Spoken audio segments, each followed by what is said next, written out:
শেক্সপিয়ারের বিখ্যাত যে poem sonnet 73 যেটা অলরেডি আমি ডিসকাস করে দিয়েছি, লাইন বাই লাইন অ্যানালিসিস করেছি।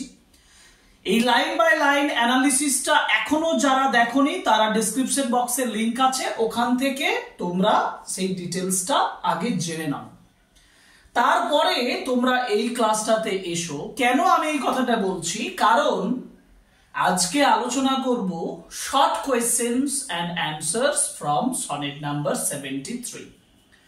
এখন খুবই একটা গুরুত্বপূর্ণ বিষয় এসএকিউ লেখাটা। দেখো, আমাদের অনেকের মধ্যেই এসএকিউ লেখার ব্যাপারে অনেক সমস্যা আছে। মানে যেহেতু এসএকিউটার 1 মার্কসের নেই, 2 মার্কসের আছে, তাহলে আমাকে যে কোয়েশ্চেন গুলো আসবে সেগুলোকে সাজিয়ে সুন্দর করে 2 মার্কসের মতন করে লিখতে হবে। কিন্তু কিভাবে লিখবো আমি এই ক্লাসে তোমাদেরকে বোঝাবো যে কিভাবে তুমি এসএকিউ লিখবে, আর সেটা আলোচনা করব। ডাফেন দত্তের যে কোয়েশ্চেন বাঞ্চ, সেই কোয়েশ্চেন বাঞ্চে সনেট 73 থেকে যে কোয়েশ্চেন গুলো দেওয়া আছে সেই কোয়েশ্চেনস গুলো ডিসকাশনের মাধ্যমে। আর ডাফেন দত্তের ওই পেজে ওই যে এসএকিউ গুলো দেওয়া আছে সেগুলো মধ্যে আমি আজকে 10টা কোয়েশ্চেন আলোচনা করব। তোমাদেরকে দেখাবো যে এই কোয়েশ্চেন আনসার গুলো কত সহজে তুমি পরীক্ষায় লিখবে এবং কিভাবে লিখবে, কিভাবে তুমি সহজভাবে লিখবে যাতে করে তুমি 2 মার্কসের কমপ্লিট মার্কসটা তুমি পেয়ে যাও। So, welcome to English Edition channel. Today's class is on SAQ from Sonnet 73 exclusively for the class 12 semester 4.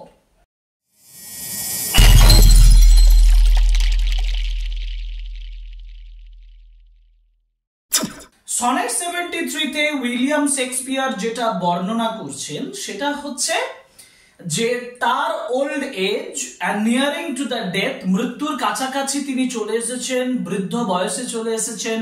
তিনি তার প্রিয় বন্ধুকে অ্যাড্রেস করে তার এই অবস্থার কথা উল্লেখ করছেন সিম্বলিক্যালি, মানে বিভিন্ন সিম্বল প্রেজেন্ট করেছেন। ফার্স্ট কোয়েশ্চেনটা আমি বোর্ডে লিখেছি, দেখো। ফার্স্ট কোয়েশ্চেনে বলেছে what type of sonnets did Shakespeare right. খুব ইম্পর্টেন্ট প্রশ্ন, তিনটে প্রশ্ন পরপর আছে। What type of sonnets did Shakespeare right, what is the traditional form of Shakespearean sonnet, মানে শেক্সপিয়ারিয়ান সনেটের ট্র্যাডিশনাল ফর্মটা কি, গঠনটা কি, কি ফর্মে এটা আমরা দেখতে পাই, এবং what are the characteristics of a Shakespearean sonnet, Shakespearean সনেটের বৈশিষ্ট্যগুলো কি কি। আমি দেখো তোমাকে প্রশ্নটা এরকম করতে পারে যে sonnet number 73, what type of sonnet is sonnet number 73।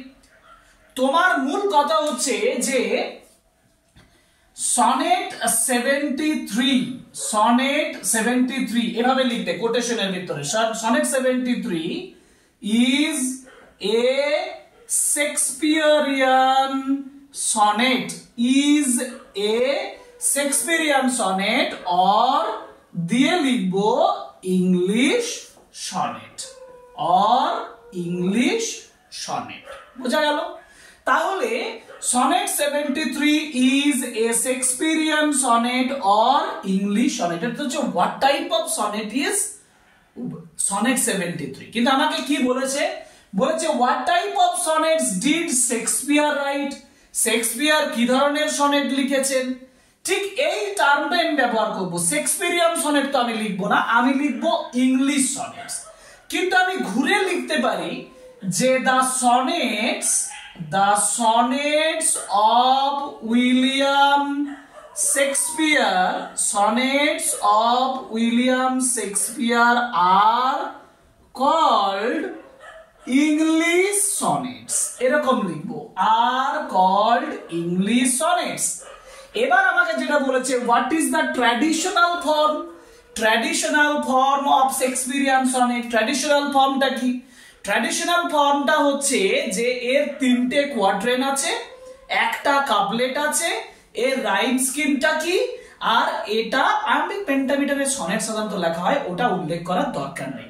আমি শুধু বলবো যে অ্যান ইংলিশ সনেট, দেখো অ্যান ইংলিশ সনেট মানে একটা English sonnet or Shakespearean sonnet, এটাও আমি উল্লেখ করে দিচ্ছি, অর অথবা এ শেক্সপিয়ারিয়ান সনেট, এটা উল্লেখ করে দিলাম। এ শেক্সপিয়ারিয়ান সনেট হ্যাজ 3 কোয়াড্রেন্টস, 3 কোয়াড্রেন্টস, ভালো করে বানানগুলো লক্ষ্য করবে, QUATRAINS, তিনটে quadrant, 3 into 4 12, 3 কোয়াড্রেন্টস and a couplet, আমরা বলতে পারি কনক্লুডিং কাপলেট। ঠিক আছে, এটা গেল স্ট্রাকচারটা। এবার আমি বলবো its rhyme scheme, its rhyme scheme is AB AB CD CD EF EF GG। এবার তোমার মনে হতে পারে যে স্যার এটা কি করে বোঝালেন, এটা আমি এখন তো বোঝাবো না, কারণ এটা আমি সনেট 73 পড়ানোর সময় বুঝিয়ে দিয়েছি কিভাবে রাইম স্কিমটা হয়। তোমরা সনেট 73 এর অ্যানালিসিস পড়ো, আমার বললাম আবার ডেসক্রিপশন বক্সে লিংক আছে, লিংকে যাও, পুরো 73 সনেট 73 ভালোভাবে বুঝে নাও। আশা করি আমি তোমাদেরকে বোঝাতে পেরেছি ওখানে। তো যাই হোক, এটা লিখবো, এর গঠনটা লিখে দিলাম, তিনটে কোয়াড্রেন্ট, একটা কাপলেট থাকে, রাইম স্কিম থাকে, AB AB CD CD EF EF GG। ঠিক আছে, এবার it is written in iambic pentameter, এই কথাটাও তুমি বলতে পারো, ইট ইজ রিটেন, এটা লেখা হয় in iambic pentameter, iambic pentameter. ঠিক আছে, এরকম ভাবে এই উত্তরে what are the characteristics of Shakespearean sonnet, characteristics মানে কি, ক্যারেক্টারিস্টিক্স মানে বৈশিষ্ট্য, তাহলে what are the characteristics of Shakespearean sonnet, Shakespearean সনেটের বৈশিষ্ট্য কি, আমার উত্তর হচ্ছে এটা, কমপ্লিট হয়ে গেল, এটা 2 মার্কসের আনসার। ঠিক আছে, এইভাবে যা কোশ্চেন তোমাকে দেবে তুমি সেভাবে লিখবে। এটা গেল কোশ্চেন নাম্বার 1। এবার আমরা আলোচনা করব কোশ্চেন নাম্বার 2। দেখো কোশ্চেন নাম্বার 2 তে বলেছে how many sonnets did Shakespeare, ভালো করে শোনো মন দিয়ে, how many sonnets, how many sonnets মানে কি, হাউ মেনি সনেটস মানে কতগুলো সনেটস, হাউ মেনি সনেটস কতগুলো sonnets did Shakespeare right, Shakespeare লিখেছিলেন। ডিড দিয়ে প্রশ্নটা করেছে, ডিড শেক্সপিয়ার রাইট, প্রশ্নটা ডিড দিয়ে আছে, তো প্রশ্ন লিখতে গেলে রাইটটা রোট হয়ে যাবে, কারণ ডিডটা উঠে যাবে। শেক্সপিয়ার কতগুলো সনেট লিখেছিলেন, শেক্সপিয়ার সনেট লিখেছিলেন 154, 154টা। আমি সুন্দর করে কোশ্চেনটা থেকে ফলো করে দেখো, লিখবো যে শেক্সপিয়ার রোট, লিখবো শেক্সপিয়ার রোট 154 সনেটস। দেখ, শেক্সপিয়ার রোট 154 সনেটস, 154টা সনেটস লিখেছিলেন। ওকে, তারপরে প্রশ্ন করেছে what is the number of the sonnet under discussion, under discussion মানে ডিসকাশন যেটা করছি সেটা কত নাম্বার সনেট। দেখো আমরা আজকে যেটা আলোচনা করছি বা যে বিষয়টার উপরে আমরা ক্লাসটা করছি সনেট 73, তাহলে দ্য পোয়েম আন্ডার ডিসকাশন, ওখান থেকে লিখছি, দেখো কোশ্চেনটাতে যেটা আছে, দ্য পোয়েম আন্ডার ডিসকাশন বা the sonnet under discussion is of number 73, যেটা হলো 73 নাম্বারের। তাহলে the poem under discussion is of number 73, যেটা 73 নাম্বারের। ঠিক আছে, মানে 73 সনেটস, নাম্বার সনেটস। ওকে, এটা খুব ইজি, এটা আমি এক্সপেক্ট করি না পরীক্ষার সময়, কিন্তু হাউ মেনি সনেটস ইম্পর্টেন্ট হতে পারে, প্রথম অংশটা ইম্পর্টেন্ট। ঠিক আছে, number 3, question number 3, question number 3 তে বলেছে, দেখো ভালোভাবে বুঝতে হবে তোমাকে। কোশ্চেন নাম্বার 3টা বলেছে যে what is the significance of the commonly attributed title, what is the significance, significance মানে হচ্ছে গুরুত্ব, সিগনিফিকেন্স কিসের গুরুত্ব, significance of the commonly attributed, সাধারণভাবে বোঝানো একটা বিষয়, অ্যাট্রিবিউটেড টাইটেল, সাধারণভাবে দেওয়া টাইটেল। টাইটেলটা কি, ফার্স্ট লাইনটা বলেছিলাম যে দ্যাট টাইম অফ ইয়ার দাউ মেইস্ট ইন মি বিহোল্ড, অর্থাৎ তুমি আমার দিকে সেই সময়টাতে দেখছো। এই লাইনটা কোন সিগনিফিকেন্সটা প্রকাশ করে, দেখো এটা একটু লিখতে হবে নিজের থেকে। কিভাবে লিখবো আমি সিম্পল ভাবে বোঝাই। সিগনিফিকেন্সটা কি না, the title of the poem, এভাবে লিখো the title of the poem. The টাইটেলটা লিখো। সিগনিফাইজ, সিগনিফাইজ লিখো। প্রেজেন্ট টেন্সে লিখবো সিগনিফাইজ। কি সিগনিফাই করে? Signifies the old age of the poet. কবির বৃদ্ধ বয়সটাকে বোঝাবে। আরেকটা জিনিস বোঝায় যে it also shows, it also shows, এটাও দেখায় that the poet is nearing to death. The poet is nearing বা কামিং নিয়ার দ্য ডেথ, মৃত্যুর কাছাকাছি আসছে। কাকে অ্যাড্রেস করছেন? প্রিয় বন্ধুকে অ্যাড্রেস করছেন, সেটাও আমি কিছুটা উল্লেখ করতে পারি। তাহলে আমি কি বলবো? দ্য লাইন মানে কি বলেছে কোশ্চেনটাতে? Commonly attributed title. The commonly, ওইখান থেকে শুরু করব, the commonly attributed title of sonnet 73, single quote unquote, sonnet 73, comma দিয়ে ডাবল কোটের মধ্যে লিখবো, ডাবল কোটের মধ্যে লিখবো ওই যে যেটা that time of year, that time দিয়ে আমি ডট ডট দিয়ে ডাবল কোট শেষ করছি, মানে তোমরা ওই লাইনটা শেষ করবে, এভাবে লাইনটা শেষ করে দেবে। হলো commonly attributed title of sonnet 73, আমি বলেছিলাম সিগনিফাইজ। কি সিগনিফাইজ করে? Signifies the old age of the poet. ঠিক আছে। ইট অলসো শোজ, এটাও দেখায়, it also shows that the poet's friend, the poet's friend মানে কবির বন্ধু, কি বিহোল্ডস, ওই যে বলেছিল বিহোল্ডস দ্য পোয়েট, কবিকে দেখছেন, হু বা কামিং নিয়ার দ্য ডেথ, মৃত্যুর কাছাকাছি। যে দ্য পোয়েটস ফ্রেন্ড বিহোল্ডস, বিহোল্ডস মানে দেখা, ইট অলসো শোজ, এটা আবার এটাও দেখায়, দ্যাট দ্য পোয়েটস ফ্রেন্ড কবির বন্ধু, বিহোল্ডস দেখে, the poet coming near the death মৃত্যুর কাছাকাছি আসছে, এটা তার বন্ধু দেখছে। এই লাইনটার মাধ্যমে এটাই সিগনিফাই করে। আবার সিগনিফিকেন্সের কথা বললে তো অটাম অনেক ডিটেলসে বলা হয়, কিন্তু মূল কথা হচ্ছে the old age of the poet, old age of the poet. ঠিক আছে, এজিং সিচুয়েশন। এবার এরপরে যেটা আমাদের 4th নাম্বার কোয়েশ্চেন আলোচনা করব, এটা 3rd নাম্বার কোয়েশ্চেন আমি আলোচনা করে দিলাম। 4th নাম্বার কোয়েশ্চেনে যেটা উল্লেখ করব মানে যেটা আছে সেটা দেখো 4th কি বলেছে। 4 নম্বরে বলেছে to whom is the sonnet 73 addressed. দেখো এটা খুব গুরুত্বপূর্ণ। সনেট টু হুম মানে কাকে, টু হুম মানে কাকে, ইজ সনেট 73 অ্যাড্রেস। সনেট 73 কাকে অ্যাড্রেস করে লেখা হয়েছে? কাকে অ্যাড্রেস করে লেখা হয়েছে? WH কে অ্যাড্রেস করে লেখা হয়েছে। WH কে, W হচ্ছে ফেয়ার ইউথ, ফেয়ার ইউথ। কবি নিজে বলেছেন ফেয়ার ইউথ, ফেয়ার ইউথ হচ্ছে কবির প্রিয় বন্ধু। এই তিনটা ইনফরমেশনকে এক জায়গায় সাজিয়ে লিখবো, তাহলে আবার 2 মার্কসের হয়ে যাবে। দেখবে দেখো 4 number what to whom is the sonnet 70, প্রশ্ন থেকেই আমার উত্তর হয়ে যাবে। ইজ সনেট 73 অ্যাড্রেসড আছে, আমি লিখবো sonnet 73 quote unquote is addressed. কাকে? ইজ অ্যাড্রেসড মানে অ্যাড্রেস করা হচ্ছে কাকে? To the poet's dear friend, কবির প্রিয় বন্ধু, কমা WH। প্রথমে এই সেন্টেন্সটা লিখবে, অর্থাৎ is address to the poet's, কবির প্রিয় বন্ধু WH কে অ্যাড্রেস করে লেখা হয়েছে।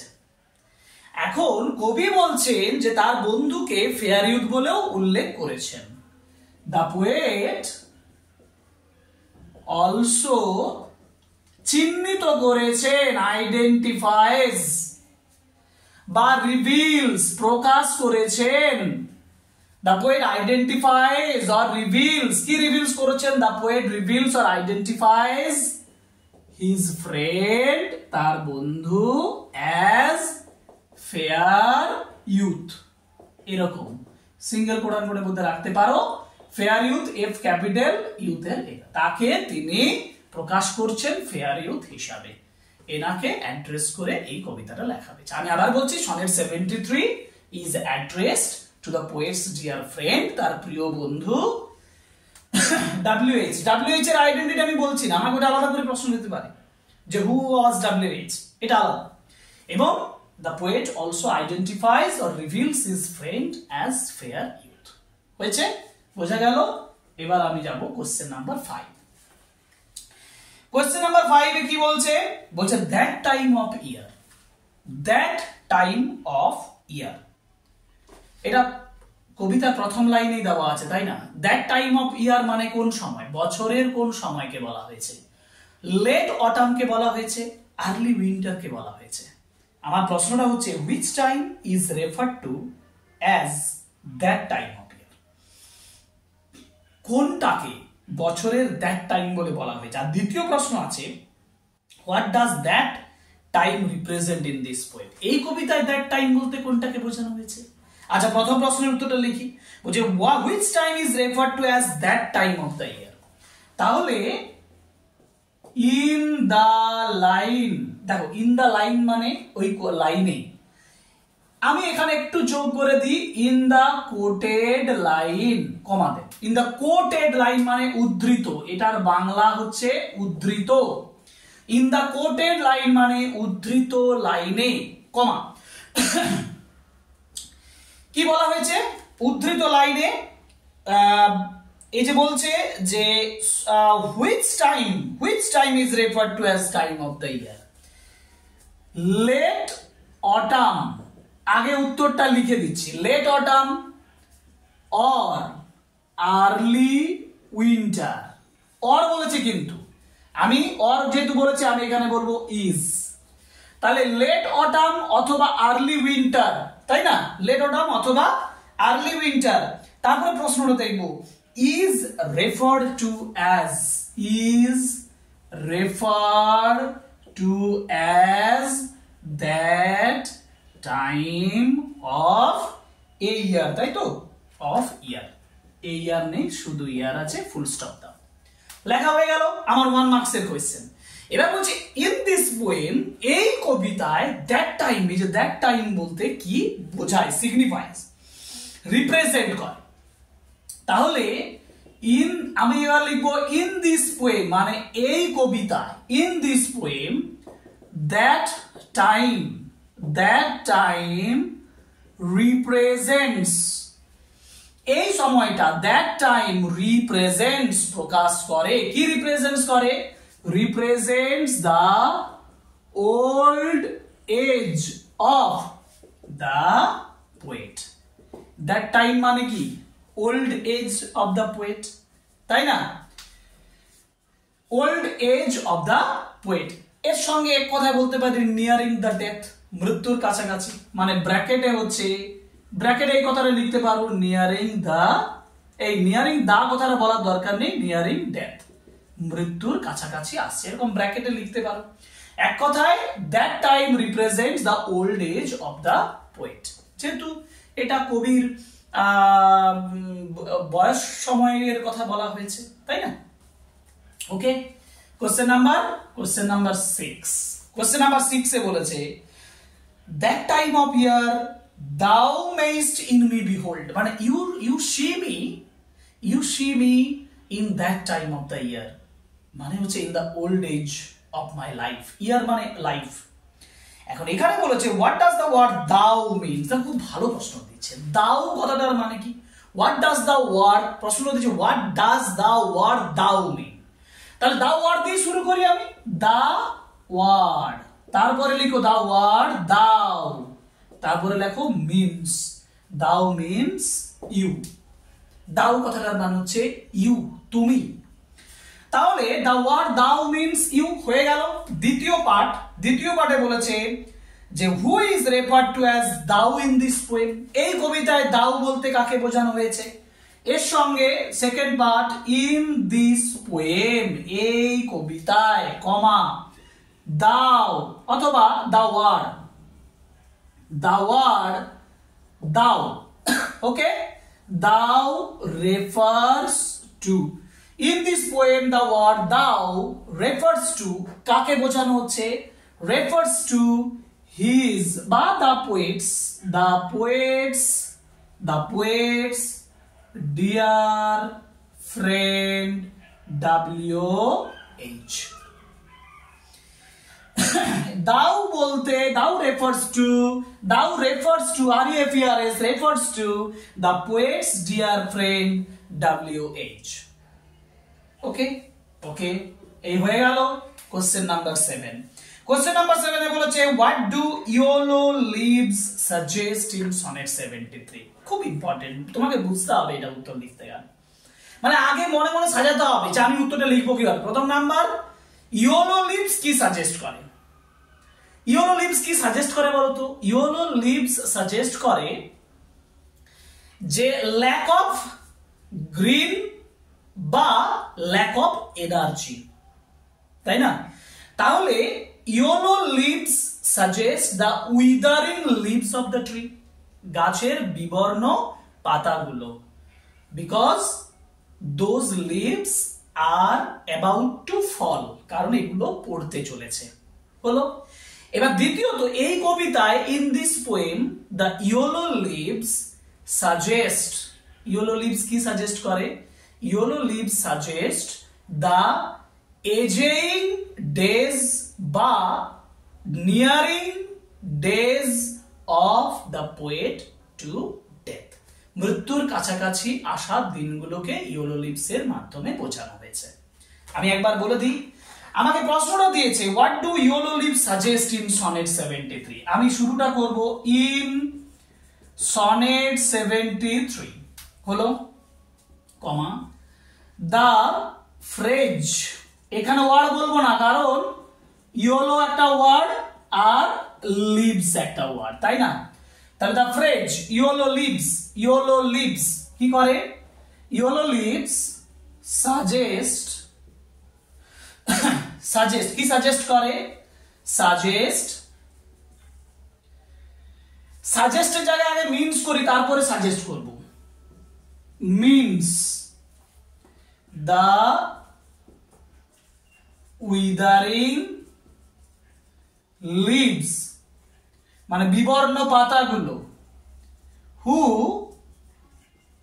ল্যাক এনার্জি, কেন হু করব, হুইচ করব, হুইচ ল্যাক এনার্জি, যাদের এনার্জির অভাব আছে, and are going to fall.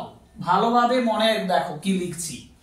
In sonnet 73 the phrase yellow leaves means, ইয়োলো লিভসটা সিঙ্গেল কোডান কোডের মধ্যে আছে যার জন্য আমি বলছি মিনস দ্য উইদারিং লিভস, বিবর্ণ পাতাগুলোকে বোঝায়, হুইচ যেগুলো ল্যাক এনার্জি, যার এনার্জির অভাব আছে, গ্রিননেসের অভাব আছে, and are going to fall, ঠিক আছে। দিস সাজেস্ট, এটা কি সাজেস্ট করে, এটা কি সাজেস্ট করে, ইট সাজেস্টস দ্য পোয়েটস নিয়ারিং,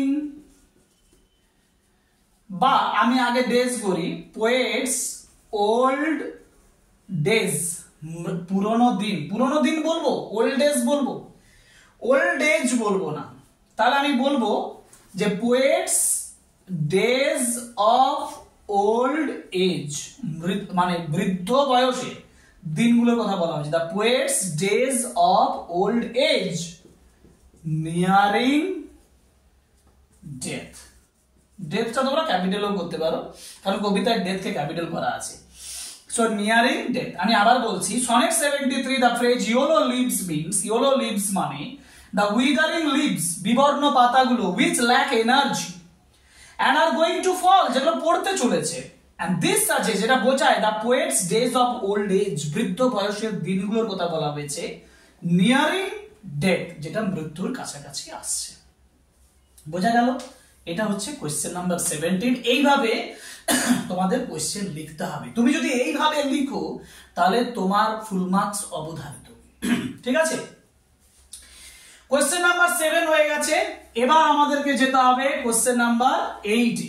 দেখো কোশ্চেন নাম্বার 8 এ তোমাদের 7 নম্বরটা রেখে দিচ্ছি যাতে করে তোমরা লিখতে পারো। কোশ্চেন নাম্বার 8 এ বলেছে do hang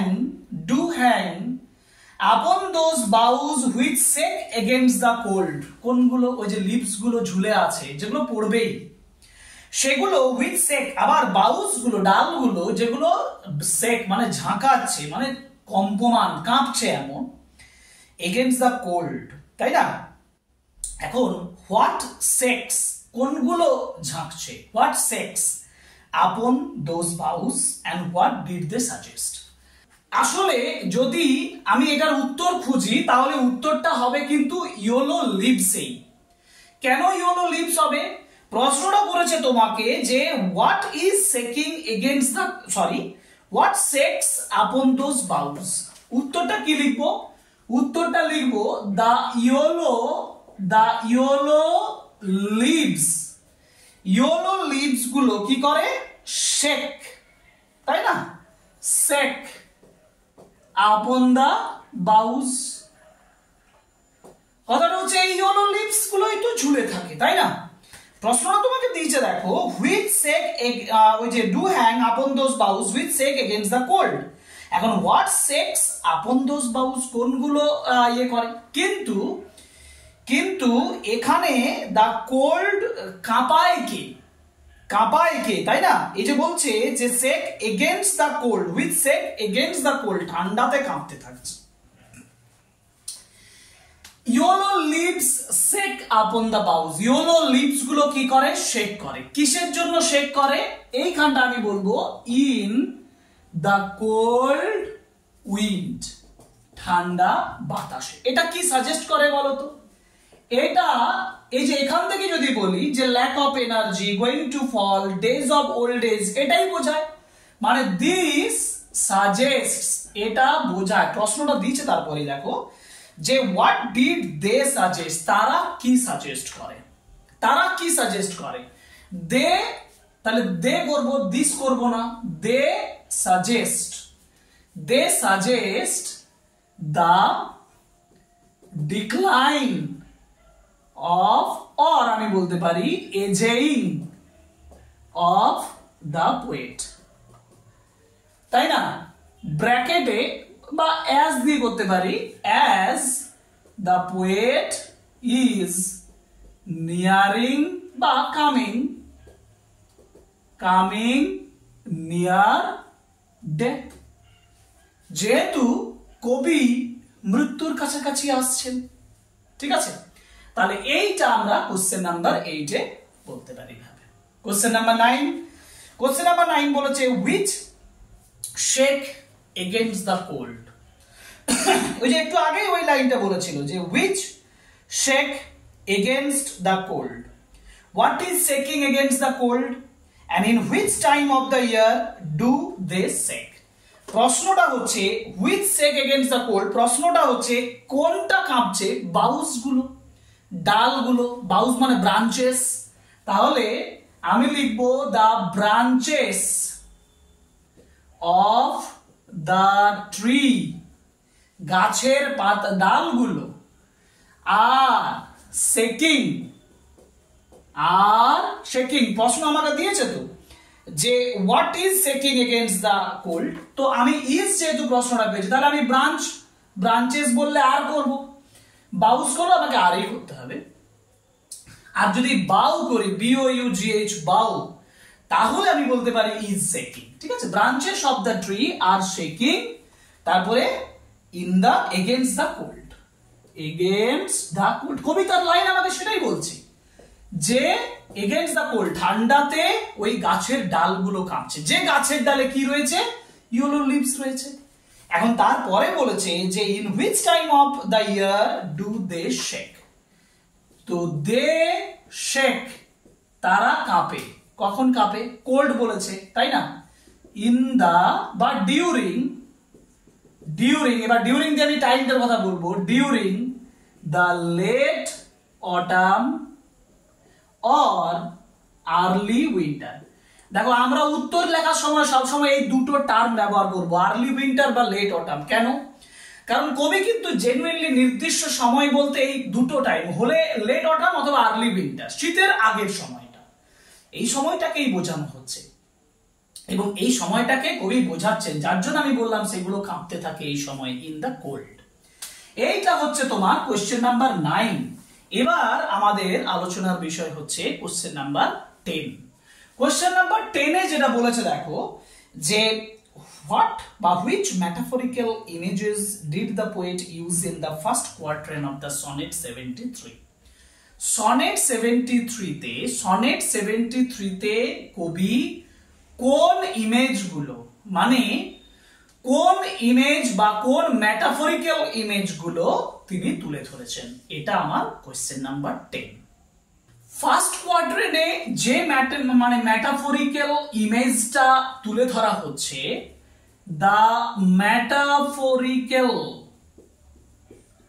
the metaphorical images in the first quadrant, এইভাবে আমি উত্তরটা লিখছি। দেখো যে metaphorical images in the first quadrant, প্রথম কোয়াড্রেন্টে ম্যাটাফরিক্যাল ইমেজ গুলো আর কি কি, are the time of autumn, that is the old age of the poet, comma দিয়ে দেবো। দেখো the metaphorical images in the first quadrant are the time of autumn, that is the old age of the poet। একটা হচ্ছে time of autumn, যেটা কবির বৃদ্ধ বয়স, কমা দেবে। তারপর হচ্ছে the yellow leaves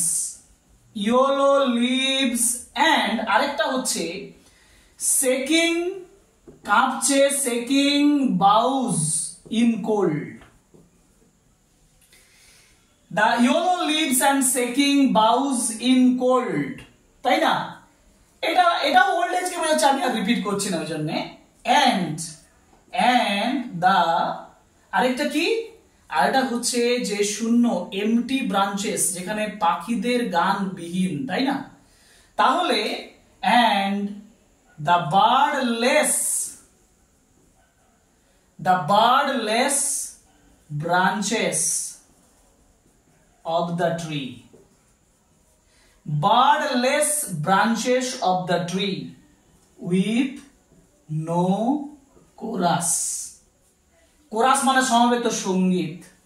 The metaphorical images in the first quadrant are, এই কোয়াড্রেনের, এটা কিন্তু খুব ইম্পর্টেন্ট, এটা তোমাদেরকে শিখতে হবে কিভাবে করছি।